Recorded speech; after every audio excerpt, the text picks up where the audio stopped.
주요 내용은 지목, 면적, 개별 공시지가, 지역지구는 두 가지로 구분을 합니다. 국토계획법에 의한 지역지구와 타법에 의한 지역지구인데요. 오늘은 내 땅의 가치를 알아야 한다. 두 번째 시간입니다. 토지개발 가이드 이승우입니다. 잘 지내셨나요? 이번 영상은 땅의 가치인 용도지역을 쉽고 편하게 파악할 수 있는 토지이용계획 확인원에 대해 알아보고 해당 홈페이지를 직접 접속해서 여러 사례를 확인해 보도록 하겠습니다. 두 번째 주제는 토지이용계획 확인원이 되겠습니다. 용도지역은 토지이용계획 확인원으로 파악이 가능하다고 하였는데요. 토지이용계획 확인원은 토지이용이라는 정부 공공 홈페이지에서 조회가 가능합니다. 아래 화면은 홈페이지 대문 화면이 되겠고요. 이 빨간 박스에다가 주소를 입력하시면 원하시는 토지이용계획 확인원을 보실 수가 있겠습니다. 우측 화면은 토지이용 앱을 소개해 드리는 내용이 되겠는데요. 스마트폰에서 설치를 하셔가지고 실시간으로 원하는 땅에 대한 정보를 조회를 하실 수가 있는 아주 유용한 앱이 되겠습니다. 물론 무료입니다. 두 창에 입력을 했을 때 보이는 상단 화면이 되겠습니다. 주요 내용은 지목, 면적, 해마다 갱신되는 개별 공시지가, 지역지구는 두 가지로 구분을 합니다. 국토계획법에 의한 지역지구와 타법에 의한 지역지구인데요. 국토계획법에 의한 지역지구는 용도지역뿐만 아니라 용도지구, 용도구역, 도시계획시설, 그 밖에 도시계획 결정사항에 대해서 주요한 내용이 있으면 표기가 되어지고요. 타법에 의한 지역지구는 보시는 바와 같이 다양한 지역지구가 기재가 되어 있습니다.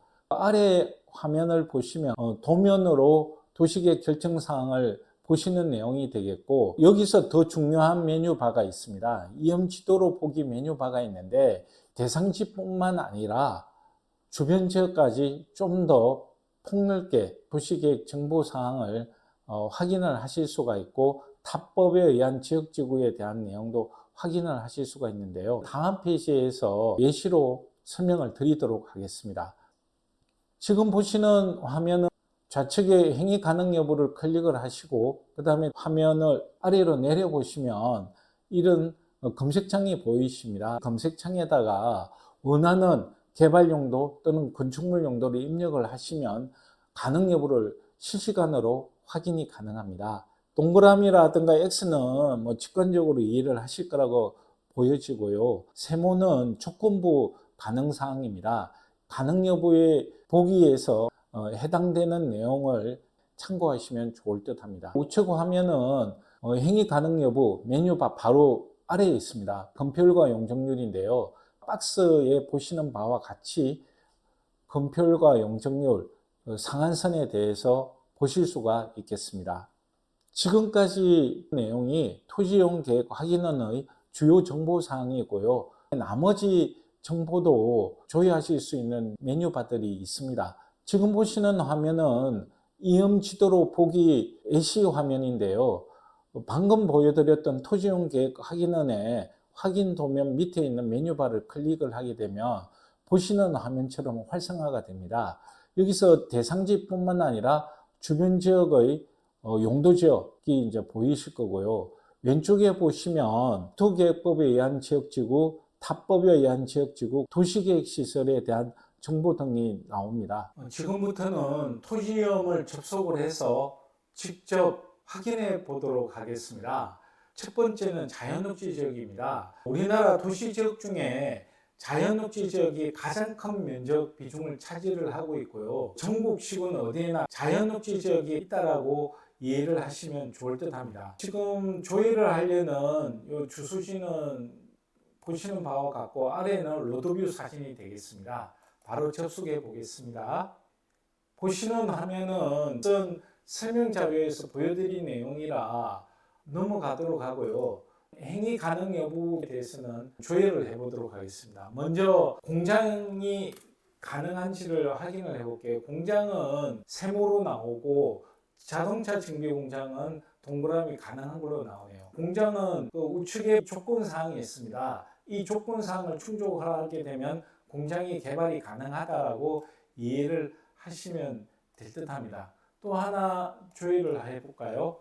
창고를 해보겠습니다. 창고는 다 개발이 가능한 것으로 확인이 됩니다. 건폐율이나 용적률에 대한 설명 내용은 지금 보시는 이미지로 이해를 하실 거라고 해서 넘어가도록 하고요.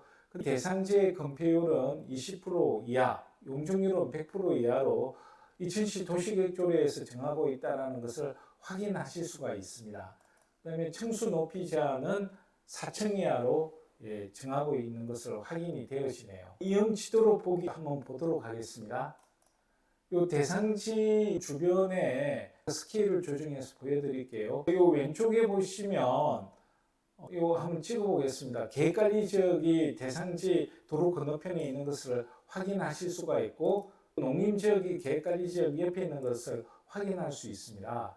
아래로 내려가면 탑법에 의한 지역지구 도시계획시설 사항이 확인이 되는데 도시계획시설은 대상지 앞에 충로가 결정이 되는 것을 확인을 하실 수가 있습니다. 계획관리지역으로 넘어가도록 하겠습니다. 계획관리지역은 비도시지역 중에서 허용용도가 광범위하고 개발 규모가 상한선이 높게 설정이 되어 있습니다. 즉 비도시지역 중에서 개발이 용이하다라고 말씀을 드릴 수가 있을 듯 하고요. 조회를 해보도록 하겠습니다. 용도지역마다 고유의 색이 있다고 했는데 계획관리지역이 보시면 남색계통이라고 이해를 하시면 될 것 같습니다. 행위 가능 여부를 조회를 해보도록 할게요. 행위 가능 여부 중에서 용도가 다양하다는 것을 보여드리기 위해서 호텔을 먼저 조회를 해보겠습니다. 호텔은 조건부 허용입니다. 가족 호텔을 조회를 해보면 이러한 조건사항을 충족을 하게 되면 호텔로 개발이 가능하다고 이해를 하시면 되고요. 그 다음에 공장을 한번 조회를 해볼까요? 공장은 이런 조건사항을 충족을 하게 되면 공장으로서 개발이 가능하다고 말씀을 드리고요. 여기서 하나 이해를 하실 게 충청남도 아산시는 계획관리 지역에서 호텔이 허용되지를 않습니다. 각 그 시군마다 조례 사항을 반드시 확인을 해보셔야 된다라고 말씀을 드리고요. 건폐율 같은 경우에는 10%로 용적률은 100% 이하로 되어 있습니다. 층수 높이 제한 같은 경우에는 제한이 없는 것으로 확인이 되어지고 있습니다. 제가 최근에 컨설팅 의뢰를 받은 대상지가 있는데 그 대상지를 보여드릴 수는 없고 해당되는 시군의 다른 대상지를 임의로 선별을 해서 보여드리도록 할 텐데요. 지금 대상지는 농림지역과 보전관리지역으로 되어 있습니다. 하나의 필지 안에 두 개의 용도지역이 있다라고 이해를 하시면 되고요. 행위 가능 여부를 조회를 하겠습니다. 우선 첫 번째로는 창고를 가능한지 확인을 해달라 의뢰를 받았습니다. 창고 같은 경우에는 이러한 조건 사항이 있습니다. 동물, 식물 관련된 가축육 창고 같은 경우에 농림지역은 가능하지만 보전관리지역은 불가하다라는 것을 확인을 할 수가 있고요. 야영장 같은 경우에는 수련시설 중에 청소년 야영장과 야영장 시설은 보전관리지역에서는 개발이 안 된다고 확인이 되고 있고 야영장 시설로서는 두 개의 용도지역 다 개발이 가능한 것으로 확인이 되어지고 있습니다. 오늘 영상은 여기까지고요. 다음 시간에 뵙도록 하겠습니다.